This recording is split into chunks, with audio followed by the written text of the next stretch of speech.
کہانی central official کو subscribe کریں اور نئے آنے والی ویڈیو کے لیے گھنٹی کے نشان کو دبائیں۔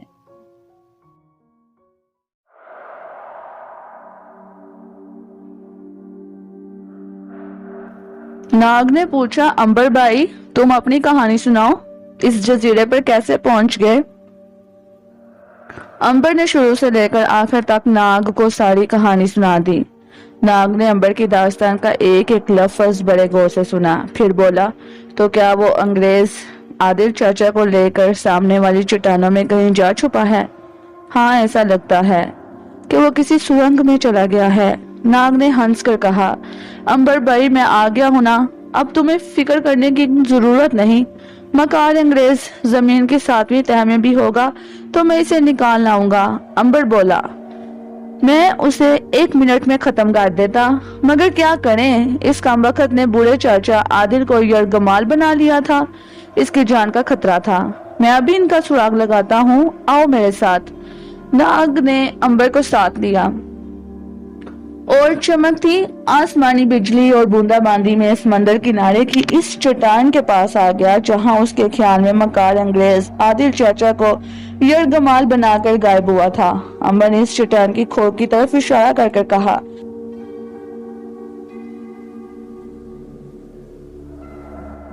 یہاں وہ بدخصلت بدماش غائب ہوا تھا۔ ناگ نے غار کے اندر جان کر دیکھا اور امبر سے کہا، تم اسی جگہ رک کر میرا انتظار کرنا۔ یہ کہہ کر ناگ نے ہلکی سی پھنکار کی آواز حلق سے نکالی اور دوسرے لمحے وہ سانپ بن چکا تھا، وہی سرخ سانپ جس کے سارے جسم پر سبز اور سفید دھبے تھے۔ ناگ چٹان کے پتھروں پر رینگتے ہوئے سرنگ کے اندر داخل ہو گیا۔ اب ہم آپ کو ذرا کانے انگریز کے بارے میں بتاتے ہیں کہ وہ کہاں چلا گیا تھا۔ انگریز کے ہاتھ میں جب ہار آ گیا تو اس نے ریوالور کی نوک پر عادل چاچا کو یرغمال بنایا اور ان چٹانوں کے پاس آ کر ٹھہر گیا۔ وہ جانتا تھا کہ ایک چٹان کے اندر ایک سرنگ سی بنی ہوئی ہے جو اندر ہی اندر سمندر کے کنارے وہاں جا نکلتی ہے جہاں آدم خوروں کی کشتیاں بندھی رہتی ہیں۔ وہ بوڑھے کو لے کر غار میں گھس گیا۔ اس کے اندر سرنگ تھی جس میں ایڑیوں تک سمندر کا پانی گدلا ہو رہا تھا۔ وہ بوڑھے کو لے کر آگے بڑھا۔ بوڑھا آخری مغل تھا، اس کی رگوں میں ہلاکو خان کے قبیلے کا خون گردش کرتا تھا۔ جوش میں آ کر اس نے کانے انگریز کو وہیں دبوچ لیا اور جھٹکے سے ہار چھین کر پیچھے بھاگا۔ انگریز بوڑھے سے زیادہ طاقتور تھا۔ اس نے اچھل کر بوڑھے کو گردن سے پکڑا اور پانی میں گرا لیا۔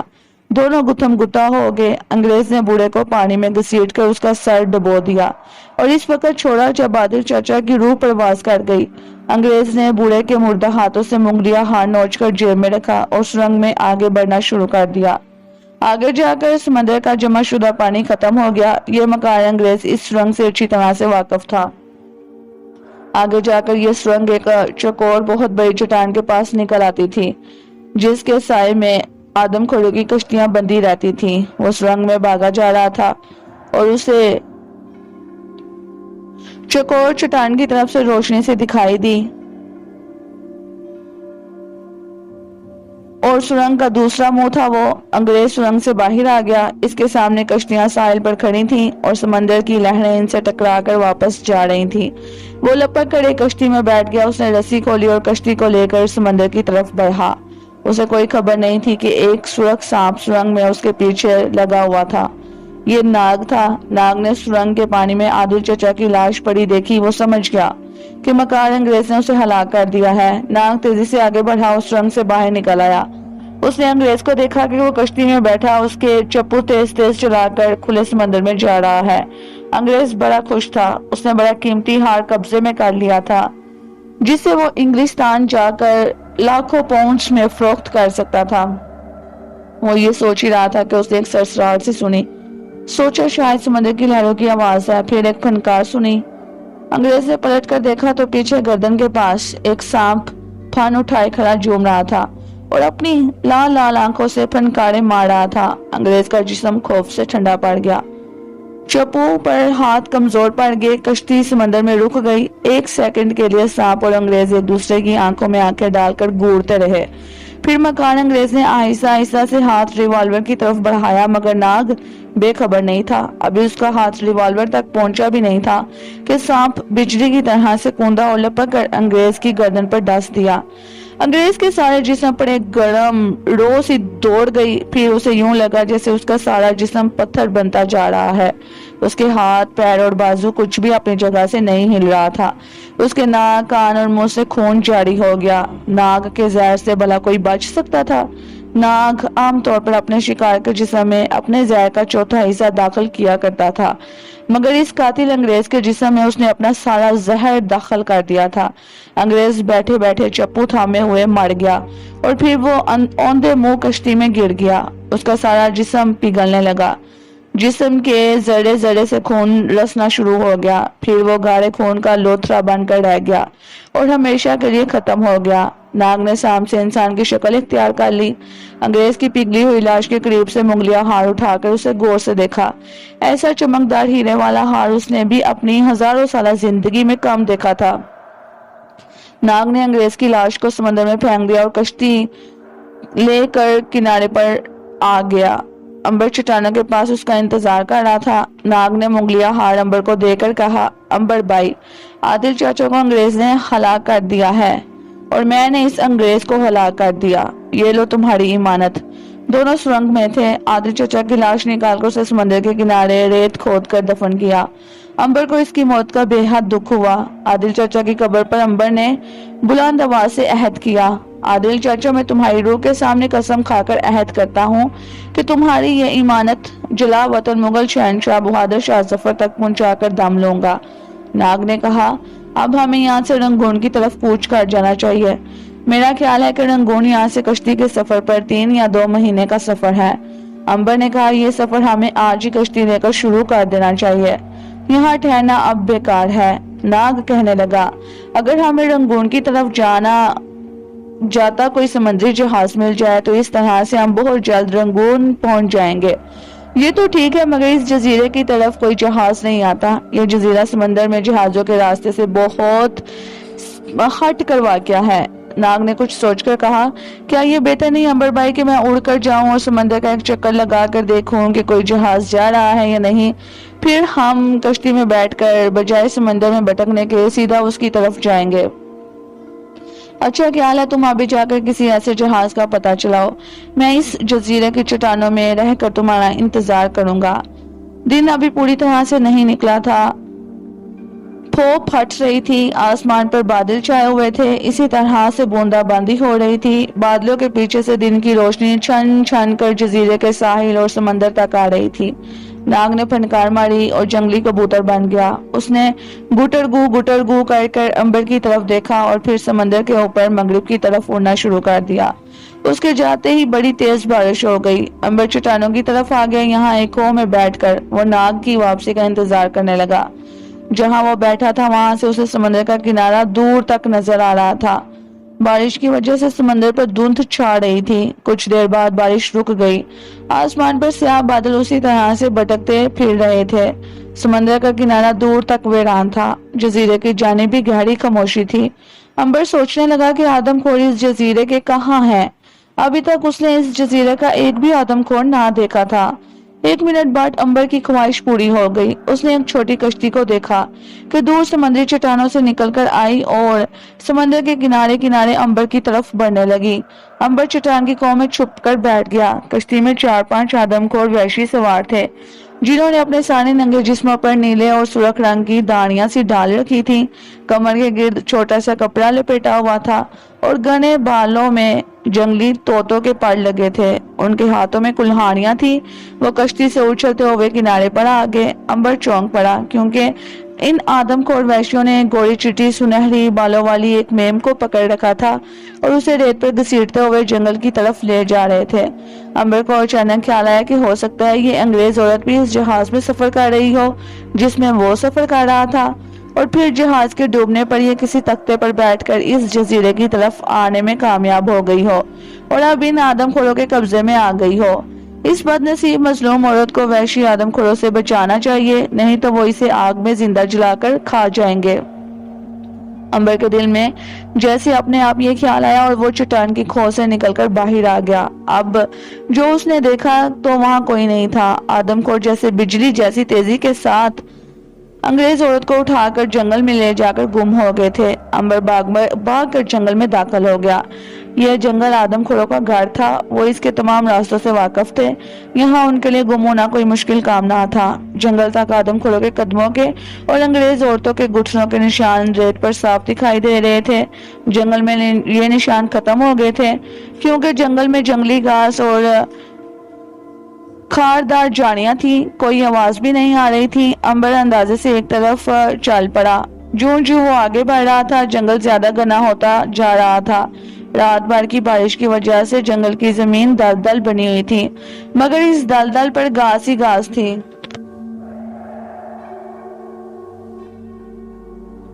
अंग्रेज औरत के घुटनों के निशान रेत पर साफ दिखाई दे रहे थे। जंगल में ये निशान खत्म हो गए थे क्योंकि जंगल में जंगली घास और खारदार झाड़ियां थी।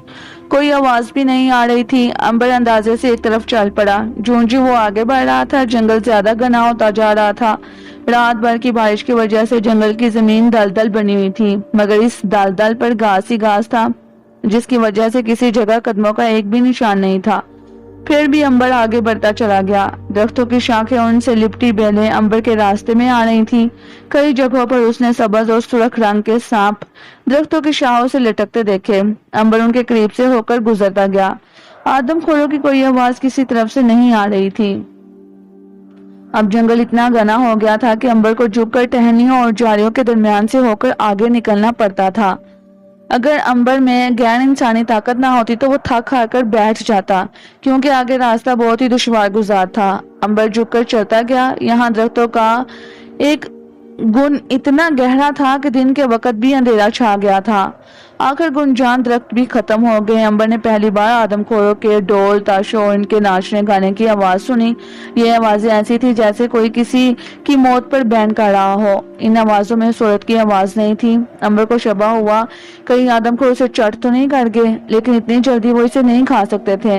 अंबर ने दरख्तों में से सामने एक छोटा सा खुला मैदान देखा। इस तिकोनी जगह में दो तरफ झाड़ियां थी, दो तरफ झोंपड़ियां थी और एक तरफ दरख्त के साथ उन्होंने अंग्रेज लड़की को बांध रखा था। बेचारी के मुंह में कपड़ा ठूंसा हुआ था, जिसकी वजह से उसकी आवाज नहीं निकल रही थी। आदमखोर उसके इर्द गिर्द लकड़ियां चुन रहे थे ताकि उसे भून कर खा जाएं। अंग्रेज लड़की का बुरा हाल हो रहा था। अंबर ने दूर से देखा कि वो बेबसी के साथ अपना सर दाएं बाएं मार रही थी। उसके हाथ दरख्त के पीछे बंधे थे, टांगों के गिर्द भी रस्सी लपेटी थी। सामने जरा फासले पर आदमखोर डांस कर रहे थे। 3-4 आदमखोर ढोल बजा रहे थे। उनका सरदार एक तख्त पर बैठा था और उसके हाथ में कुल्हाड़ा था। आदमखोर डांस करते करते लकड़ियों के पास जाते और उन पर कोई शहद छिड़क देते थे। अंबर ने सोचा अगर इसने देर कर दी तो ये आदमखोर लकड़ियों को आग लगा देंगे, और एक बार लकड़ी को आग लग गई तो हो सकता है कि आग एकदम से भड़क उठे और फिर अंग्रेज लड़की को बचाना मुश्किल हो जाए। बेहतर यही है कि जो कुछ करना है फौरन इसी पर अमल कर दिया जाए। अंबर ने मुंह के आगे हाथ रखकर जोर से एक चीख मारी। जंगल में एकदम से सन्नाटा छा गया। आदमखोर डांस करते करते वहीं थम से गए। सरदार कुल्हाड़ा पकड़कर उठ खड़ा हुआ। अंबर दरख्तों से निकलकर सरदार की तरफ आया। सरदार ने जब एक आम से इंसान को अपनी तरफ आते देखा तो गुस्से से कांपने लगा। उसने गरज कर कहा, इसे पकड़कर टुकड़े टुकड़े कर दो। सरदार का हुक्म पाकर एक आदमखोर वहशी नेज़े लहराते अंबर की तरफ बढ़े। दरख्त के साथ बंधी हुई अंग्रेज लड़की ने भी ताज्जुब से अंबर की तरफ देखा कि ये कौन दीवाना है कि अपने आप को आदमखोरों की खुराक बनाने वहां आ गया है।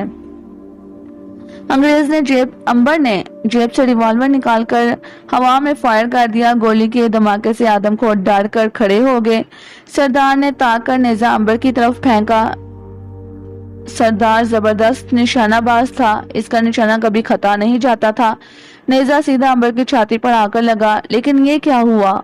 नेजा अंबर के सीने से टकराकर दूर जा गिरा। अंबर ने आदमखोरों की जुबान में बुलंद आवाज से कहा, अगर कोई आगे बढ़ा तो मैं इसे हलाक कर दूंगा। ये तो موت کے تعاقب میں یعنی کہ اس سے پہلے کی قسطوں میں آپ سن چکے ہیں کہ امبر دنیا کی ہر زبان بول اور سمجھ سکتا تھا۔ سردار نے جب دیکھا کہ اس کی اپنی زبان میں بات کر رہا ہے تو وہ تخت سے اتر کر امبر کے سامنے آ کر بولا، تم کون ہو؟ تمہیں ہماری زبان کیسے آ گئی؟ امبر نے کہا، میں ساری زبانیں جانتا ہوں، میں تمہیں صرف یہ کہنے آیا ہوں کہ اس لڑکی کو میرے حوالے کر دو۔ سردار کو ایک عرصے کے بعد سفید لڑکی کا گوشت کھانے کو ملا تھا، وہ بھلائی سے امبر کے حوالے کیسے کر سکتا تھا؟ اس نے ایک چال چلنے کا فیصلہ کیا کیونکہ وہ امبر کے ہاتھ میں ریوالور سے خوف زدہ تھا۔ اس نے مسکرا کر کہا، تم ہمارے دوست ہو، ہماری زبان جو بولتا ہے وہ ہمارا دوست ہوتا ہے، ہم اس لڑکی کو تمہارے حوالے کیے دیتے ہیں، آؤ میرے ساتھ تخت پر بیٹھ جاؤ۔ آدم خور وحشی حیران ہوئے کہ ان کا سردار کیا کر رہا ہے۔ امبر سردار کے دھوکے میں آ گیا، وہ سردار کے ہمراہ تخت پر آ کر بیٹھ گیا۔ سردار نے امبر سے کہا کہ یہ کیا چیز ہے جس میں دھماکہ ہوتا ہے؟ امبر نے ریوالور سردار کی طرف بڑھا کر کہا، اس میں صرف دھماکہ ہی نہیں ہوتا بلکہ ایک گولی بھی نکلتی ہے جو آدمی کے جسم میں گھس کر اسے مار ڈالتی ہے۔ پھر اس نے بات پلٹ کر کہا، اس لڑکی کو آزاد کر دو۔ سردار نے کہا، یہ شے مجھے دے دو، میں لڑکی کو آزاد کر دیتا ہوں۔ امبر نے سوچا کہ یہ جنگلی آدمی ریوالور چلانا کہاں جانتا ہوگا، اور پھر میں اسے دوبارہ سے چھین بھی سکتا ہوں۔ چلو اب کام نکالتے ہیں، بیچاری لڑکی کو تو آزاد ہو لینے دو۔ امبر نے ریوالور سردار کے حوالے کر دیا، لو یہ تم لے لو، اب لڑکی کو چھوڑنے کا حکم دے دو۔ سردار ریوالور ہاتھ میں لیتے ہی اچھل کر پڑے ہٹ کر کھڑا ہو گیا، پھر اس نے اپنے آدمیوں کو اشارہ کیا، وہ امبر پر ٹوٹ پڑے۔ انہوں نے امبر کو زمین پر گرا لیا، نیزوں اور کلہاڑیوں سے اس پر یوں حملہ کر دیا جیسے اس کا کیما کر رہے ہوں۔ یہ رونگٹے کھڑے کر دینے والا منظر دیکھ کر انگریز لڑکی کی چیخ نکل گئی۔ خونی ڈاکو آگے۔ سردار بڑے غرور سے تخت پر کھڑا مسکرا رہا تھا۔ سارے آدم خور امبر کا کیما کرنے کی کوشش کر رہے تھے۔ سردار نے بلند آواز سے کہا، ہم اس لڑکے کا کیما کھائیں گے، اور وہ کہکا مار کر وحشی طریقے سے ہنس دیا۔ لیکن ادھر عجیب تماشا ہو رہا تھا، ایک ایک کر کے آدم خور وحشی پیچھے ہٹنے لگے تھے۔ ان کے رنگ فک تھے، آنکھیں دہشت سے پھٹی پھٹی تھیں، ان کے سارے نیزے اور کلہاڑیاں ٹوٹ گئی تھیں، مگر زمین پر پڑے ہوئے امبر کے جسم پر ہلکی سی خراش تک نہیں آئی تھی۔ وحشی ڈر گئے کہ یہ کیسا انسان ہے کہ انہوں نے اپنی پوری طاقت سے اس پر کلہاڑیاں برسائیں لیکن وہ پھر بھی زندہ سلامت ہے، بلکہ الٹا ان کی کلہاڑیاں ٹوٹ گئی تھیں۔ اس سنسنی خیز تبدیلی کو سردار نے بھی محسوس کر لیا تھا۔ وہ تخت پر کھڑے اپنے آدمیوں کو پیچھے ہٹاتا اور پھر امبر کو کپڑے جھاڑ کر اٹھتا دیکھ رہا تھا۔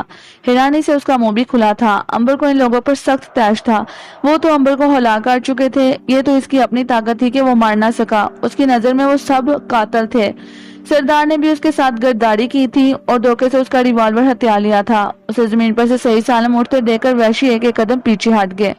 امبر نے لپک کر ایک وحشی کو گردن سے پکڑ کر اپنی طرف کھینچا اور پھر اسے یوں ہوا میں اچھال دیا۔ وحشی اڑتا ہوا اوپر درخت کی سب سے بلند ٹہنی تک آ گیا، اس کی چیخیں نکل رہی تھیں اور اسے اسی طرح سے زمین پر آ کر اتنی زور سے گرایا کہ اس کی ہڈیاں چور چور ہو گئیں۔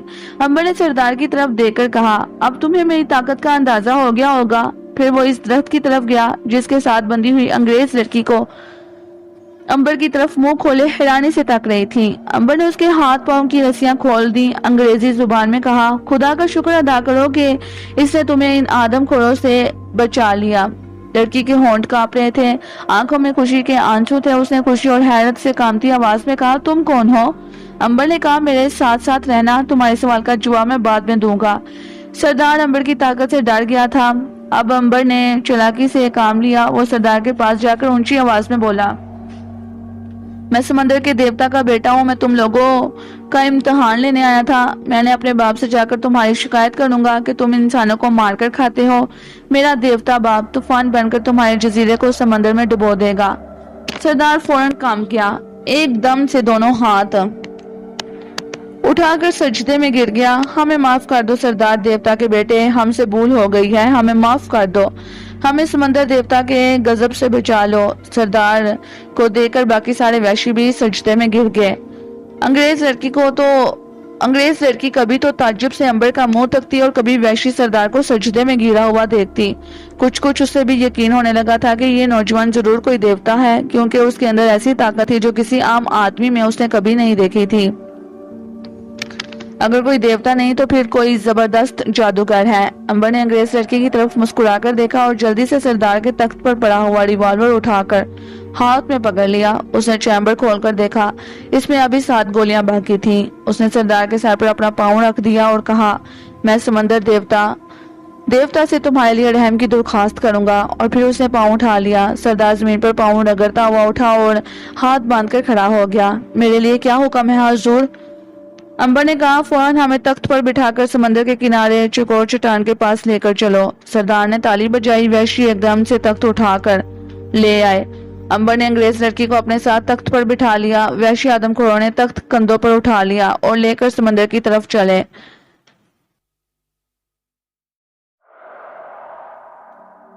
वो तेज तेज कदमों से चल रहे थे। बहुत जल्द उन्होंने समंदर के पास जाकर चट्टान के साए में तख्त रख दिया। अंबर ने सरदार से कहा, हमारे लिए खाने पीने का सामान लाया जाए।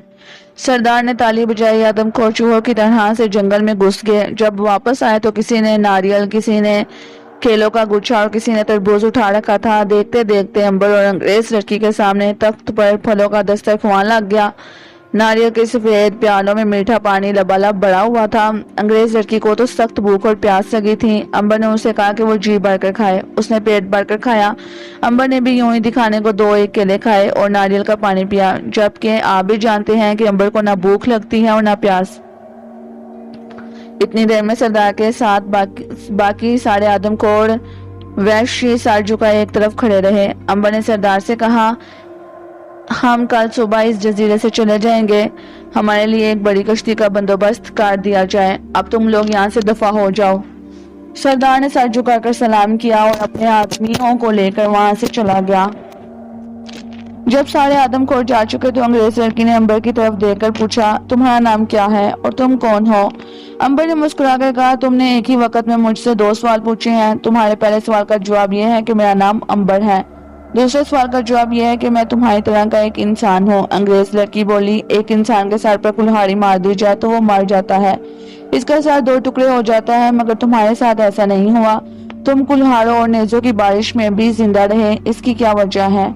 अंबर ने कहा, इसकी वजह तुम्हारी समझ में नहीं आएगी और मैं समझता हूँ कि तुम्हें ज्यादा समझने की जरूरत भी नहीं है। मैंने इसी चट्टान में बैठे तुम्हें आदमखोरों के चंगुल में देखा था। तुम्हारी जान बचाने तुम्हारे पीछे गया और खुदा का शुक्र है कि मैं अपने मिशन में कामयाब हो गया। लड़की ने पूछा, तुम इस जजीरे में कैसे आ गए? अंबर ने अपने जहाज की कलकत्ते से रवानगी और फिर तूफान में डूब जाने की कहानी सुनाई तो लड़की ने अपनी सुनहरी बालों को पीछे झटक कर कहा, मैं भी इसी जहाज में सफर कर रही थी। अकेली? हाँ, अकेली। मेरे माँ बाप लंदन में हैं। मैं इंडिया अपने अंकल के पास आई हुई थी और 4 माह रहकर वापस अपने वतन जा रही थी। फिर ठंडा सांस भरकर बोली, अगर तुम ना मिलते तो मैं इस दुनिया में जिंदा ना होती। अंबर दूर समंदर की तरफ देख रहा था। उसे नाग का इंतजार था। लड़की ने पूछा, तुमने अच्छा किया जो आदमखोरों को कश्ती तैयार करने को कह दिया। अब हम कल इस कश्ती में सवार होकर इस भयानक आदमखोर जजीरे से निकल जाएंगे। हाँ जरूर, अंबर ने आसमान की तरफ देखते हुए लड़की से कहा। वो बड़ी हैरान थी कि ये नौजवान आसमान की तरफ क्या देख रहा है, मगर उसने पूछ ही लिया। अंबर उसे क्या बताता कि वो अपने साथी नाग का इंतजार कर रहा है जो कबूतर की शक्ल में उड़ता हुआ अभी आएगा। उसने लड़की से कहा कि तुमने अपना नाम तो बताया ही नहीं। लड़की बोली, मेरा नाम सलोमी है, लेकिन तुम आसमान की तरफ क्या देख रहे हो? अंबर ने सलोमी की तरफ देखा और मुस्कुराकर कहा, मैं बादलों को देख रहा हूँ कि कल तक ये छट जाएंगे कि नहीं, क्योंकि हमें खराब मौसम में समंदर का सफर नहीं करना चाहिए। सलोमी ने फिर कोई सवाल ना किया। अंबर ने उसे बताया कि वो रात इसी चट्टान के अंदर बसर करेंगे और कल सुबह सुबह इस जजीरे से कूच कर जाएंगे। इन आदमखोरों ने कश्ती तैयार कर रखी होगी। सलोमी अंबर को बड़ी गहरी नजरों से देख रही थी। कहने लगी, तुम्हें इतनी ताकत कहाँ से आ गई है अंबर? अंबर ने मुस्कुराकर कहा, कह तो दिया है कि मेरे पास जादू है। सलोमी ने कहा, फिर तुम बहुत बड़े जादूगर हो। क्या तुम मुझे मेरे माँ बाप के पास लंदन में छोड़ आओगे ना? हाँ, कोशिश करूंगा, अंबर बोला। सलोमी उदास हो गई। अगर तुमने मुझे रास्ते में अकेला छोड़ दिया तो मैं क्या करूंगी? मैं तो फिर कभी अपने माँ बाप से ना मिल सकूंगी। अंबर ने सलोमी को तसल्ली देते हुए कहा, फिक्र ना करो बहन, मैं तुझे रास्ते पर नहीं छोड़ूंगा। मैं वादा करता हूँ कि तुम्हें तुम्हारे माँ बाप के पास पहुंचाकर दम लूंगा। तुम कितने अच्छे हो अंबर भाई। सलोमी बेहद खुश हो गई। उसे एहसास हुआ कि वो दुनिया में अकेली नहीं है। अंबर अभी तक आसमान की तरफ देख रहा था क्योंकि नाग का तो दूर दूर तक कोई निशान नजर नहीं आया था। अब उसे नाग की फिक्र होने लगी कि किसी हादसे का शिकार ना हो गया हो। चलिए जरा नाग की खबर लेते हैं कि वो किस हाल में है। नाग जिस वक्त कबूतर बनकर अंबर से जुदा हुआ तो इसने समंदर के ऊपर मगरिब की तरफ से उड़ना शुरू कर दिया। हल्की हल्की बूंदाबांदी अभी तक हो रही थी। समंदर में बहुत आगे जाकर बड़ी बड़ी लहरें उठ रही थी। नाग उड़ता चला गया। वो बड़ी होशियारी से चारों तरफ समंदर में देख रहा था कि शायद उसे कोई बड़ी जहाज आता जाता नजर आ जाए, मगर समंदर दूर दूर तक खाली था, कहीं कोई जहाज नहीं था। उसे महसूस हुआ कि ये इलाका समुद्री तजारती रास्तों से काफी हटकर वाक़या है और इधर तो कोई तूफान का माड़ा जहाज ही आता होगा। वो उड़ता चला गया। जब वो समंदर में बहुत आगे निकल आया तो एकाएक ही उसकी निगाह समंदर में दूर एक स्याह धब्बे पर पड़ी। नाग उस धब्बे की तरफ उड़ने लगा। करीब जाकर उसने देखा कि वो एक बहरी जहाज है जिसकी मटियाले रंग की बादबान हवा से बड़े हुए हैं। नाग जहाज के ऊपर परवाज करने लगा। अब उसकी नजर जहाज के झंडे पर पड़ी। झंडे पर इंसानी खोपड़ी का निशान बना था। नाग नाउमीद हो गया क्योंकि यह निशान तो बहरी डाकुओं का था।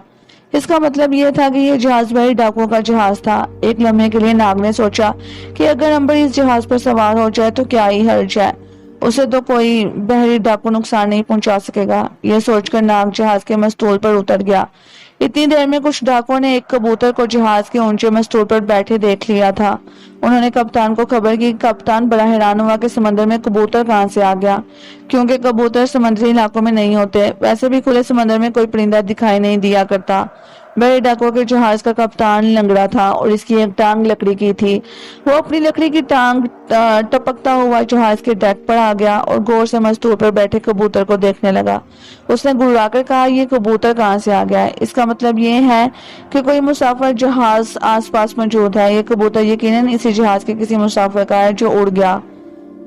लंगड़े कप्तान ने हुक्म दे दिया कि तोपों में गोले बांट दिए जाएं। सारे डाकू होशियार हो गए। जहाज में कोई 150 के करीब डाकू थे जो सारे के सारे पुराने कातिल और चोर थे और कानून से बचने की खातिर बहरी डाकुओं के जहाज में शामिल हो गए थे। इनमें से हर एक डाकू ने कम से कम 6 आदमियों के खून से हाथ रंगे होंगे। लंगड़ा कप्तान बेहद जालिम और संगदिल था। उसकी कमर में पुरानी तर्ज का पिस्तौल भी था और खंजर भी लगा था। वो हाथ में शमशीर तलवार रखता था और जरा किसी से खफा होता तो पिस्तौल दाग कर उसे मौत की नींद सुला देता। डाकू इससे बड़े घबराते थे और सामने से नहीं आते थे। उसने हुक्म दिया कि कबूतर को पकड़ लिया जाए। नाग ने कप्तान का हुक्म नहीं सुना था। वो बड़े आराम से मस्तूल पर बैठा सोच रहा था कि वापस जाकर अंबर को खबर करे कि यहाँ इस जहाज में उतरकर कोई ऐसी चाल चले कि जहाज का रुख आदमखोर जजीरे की तरफ मोड़ दिया जाए। उसकी समझ में कोई तरकीब ही नहीं आ रही थी। आखिरकार उसने यही फैसला किया कि अंबर को जहाज तक लाने की बजाय जहाज का रुख जजीरे की तरफ मोड़ने की कोशिश की जाए। यह सोचकर नाग कबूतर के रूप में नीचे जहाज पर उतर आया। डेक पर डाकू इसे पकड़ने के लिए तैयार खड़े थे। जो ही नाग डेक के तख्ते पर उतरा, बड़े डाकुओं ने नारे लगाते हुए शोर मचाते हुए बारीक जाल उसके ऊपर फेंक दिया। नाग फड़फड़ाया। उसने बाहर निकलने की लाख कोशिश की मगर वह जाल में बुरी तरह से फंस चुका था। लंगड़े कप्तान ने जाल में हाथ डालकर नाग को गर्दन से पकड़कर अपने हाथों में दबोच लिया।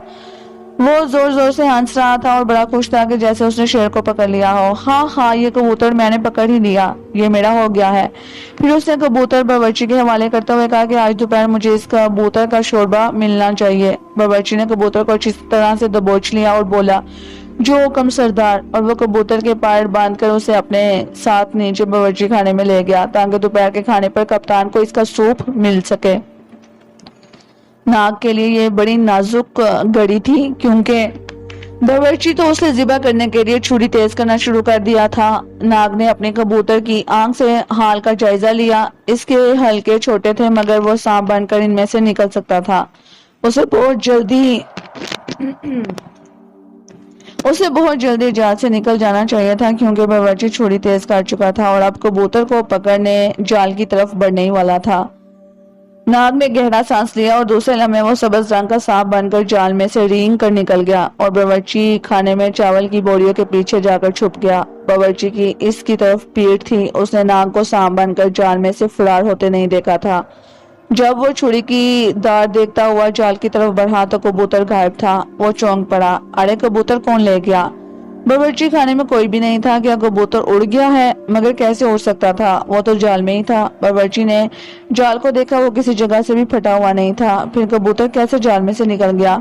باورچی نے چاروں طرف کبوتر کو تلاش کیا، وہاں کوئی کبوتر ہوتا تو اسے نظر آتا نہ۔ اب وہ خوفزدہ ہو گیا کہ کپتان کو کیا جواب دے گا، وہ تو اس کی گردن مار دے گا۔ اس نے ڈرتے ڈرتے 2-3 ڈاکوؤں سے بات کی۔ انہوں نے کہکا لگا کر کہا، ضرور تم خود کبوتر کا سوپ پی گئے ہو، قسم لے لو میں نے تو کبوتر کو ہاتھ تک نہیں لگایا، پھر وہ کہاں چلا گیا یہی تو میری سمجھ میں نہیں آتا۔ میرا خیال ہے کہ وہ روشن دان میں سے نکل کر اڑ گیا ہے، مگر یہ کیوں کر ہو سکتا ہے؟ جال میں سے وہ کیسے نکل گیا؟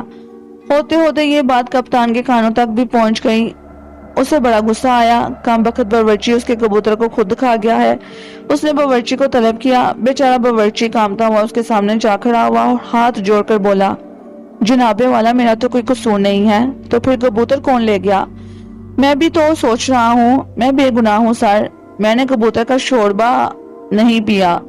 لنگڑے کپتان نے خود جا کر باورچی خانے کا جائزہ لیا اور جال کو بڑے غور سے دیکھا، اس کے سارے پھندے ویسے کے ویسے تھے۔ لنگڑا کپتان بھی چکرا گیا کہ یہ چکر کیا ہے، پھر اس نے ساتھ جھٹک کر کہا، تم نے بڑی غلطی کی ہے، ایک عرصے کے بعد مجھے کبوتر کا سوپ ملنے والا تھا۔ اچھا جاؤ ہم تمہیں معاف کرتے ہیں۔ یہ سنا تھا کہ باورچی نے جھک کر سلام کیا اور خوشی خوشی باہر نکل گیا۔ ادھر ناگ باورچی خانے میں بوریوں کے پیچھے کافی دیر تک چھپا رہا۔ وہ یہی سوچ رہا تھا کہ جہاز کو کس طریقے سے جزیرے کی طرف چلنے پر مجبور کیا جائے۔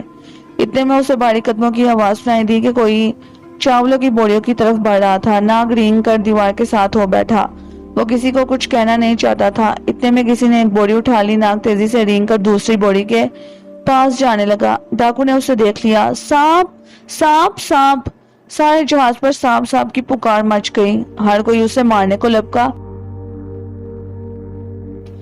ناگ کی جان ایک بار پھر مصیبت میں پھنس گئی تھی۔ باورچی خانے کا دروازہ کھلا تھا، مگر وہاں ڈاکو تلواریں لیے کھڑے اس کے باہر نکلنے کا انتظار کر رہے تھے۔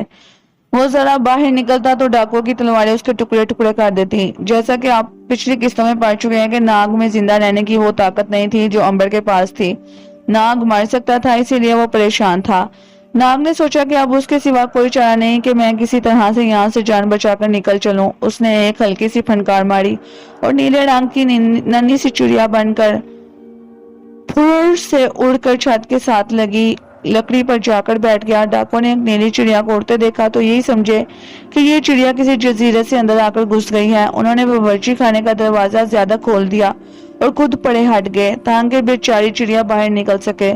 ناگ پھر سے باہر اڑ گیا۔ ڈاکو تلواریں لیے سانپ کو تلاش کرتے رہے اور وہ انہیں کہیں بھی نہ ملا۔ لنگڑے کپتان کو جب پتا چلا کہ سانپ بھی نہیں مل رہا تو وہ سخت طیش میں آ گیا۔ وہ خود تلوار لے کر باورچی خانے میں آ گیا، مگر سانپ اسے نظر نہ آیا۔ ناگ نیلی چڑیا کے روپ میں جہاز کے ایک بانس پر جا کر بیٹھ گیا۔ سوچنے لگا کہ اب کون سا راستہ اختیار کرے۔ وہ بانس سے نیچے اتر کر آیا۔ اس نے سوچا کیوں نہ وہ خود ایک بحری ڈاکو بن کر جہاز کا رخ جزیرے کی طرف موڑ دے۔ اس میں خطرہ تھا کہ اسے پہچانا جا سکتا تھا۔ سارے ڈاکو ایک دوسرے کو جانتے تھے۔ وقت گزر رہا تھا، شام ہو گئی۔ جہاز میں سمندر میں اپنے شکار کی تلاش میں بہتا چلا جا رہا تھا۔ ناگ نیلی چڑیا کے بیس میں جہاز کے ڈیک پر ایک طرف جنگلے پر بیٹھا تھا کہ لنگڑے کپتان نے دوربین سے ایک مسافر جہاز کو دیکھ لیا۔ اس نے کہکا لگا کر کہا، شکار شکار شکار۔ کوئی بد نصیب مسافر جہاز ان ڈاکو کی زد میں آنے والا تھا۔ ڈاکو ادھر ادھر بھاگنے لگے، توپوں کا رخ مسافر جہاز کی طرف کر دیا گیا۔ بڑے ڈاکو کے جہاز کا رخ شکار کی طرف موڑ دیا گیا اور اس نے تیزی سے آگے بڑھنا شروع کر دیا۔ ناگ جنگلے پر بیٹھا ہوا یہ سارا تماشا دیکھ رہا تھا۔ اب وہاں ایک خونی ڈرامہ کھیلا جانے والا تھا۔ یہ بڑے ڈاکو مسافر جہاز پر حملہ کر کے مسافروں کو قتل کر دیتے تھے اور ان کا سارا سامان لوٹ کر ان کے جہاز کو آگ لگا دیتے تھے۔ کوئی بد نصیب مسافر جہاز ان ڈاکو کی زد میں آنے والا تھا۔ ڈاکو ادھر ادھر بھاگنے لگے، توپوں کا رخ مسافر جہاز کی طرف کر دیا گیا۔ بحری ڈاکو نے جہاز کا رخ شکار کی طرف موڑ دیا گیا اور اس نے تیزی سے آگے بڑھنا شروع کر دیا۔ ناگ جنگلے پر بیٹھا یہ سارا تماشا دیکھ رہا تھا۔ اب وہیں ایک خونی ڈرامہ کھیلا جانے والا تھا۔ یہ بحری ڈاکو مسافر جہاز پر حملہ کر کے مسافروں کو قتل کر دیتے تھے اور ان کا سامان لوٹ کر ان کے جہاز کو آگ لگا دیتے تھے۔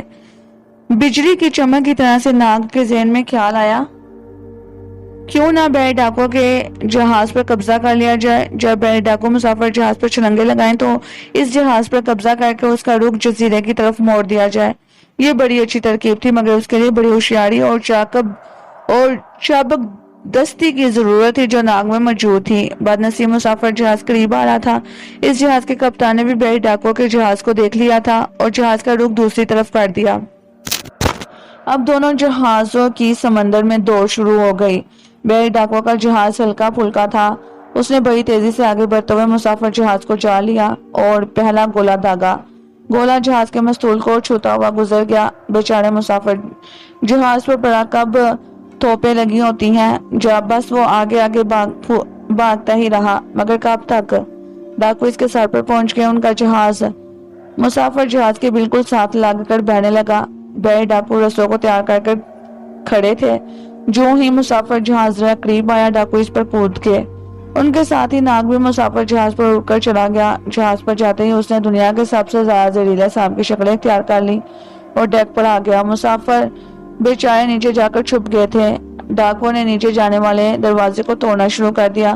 لنگڑا کپتان اپنے جہاز پر کھڑا تلوار لہرا لہرا کر انہیں کہہ رہا تھا، آگ لگا دو، آگ لگا دو۔ ڈاکو نے مشعل جلا کر دروازے کو آگ لگانے کی کوشش شروع کر دی۔ اس دوران میں ناگ سانپ کی شکل میں اس کے پاؤں میں آ گیا۔ اس نے آتے ہی ایک کے بعد ایک اکٹھے ساتھ ڈاکو کو ڈس دیا۔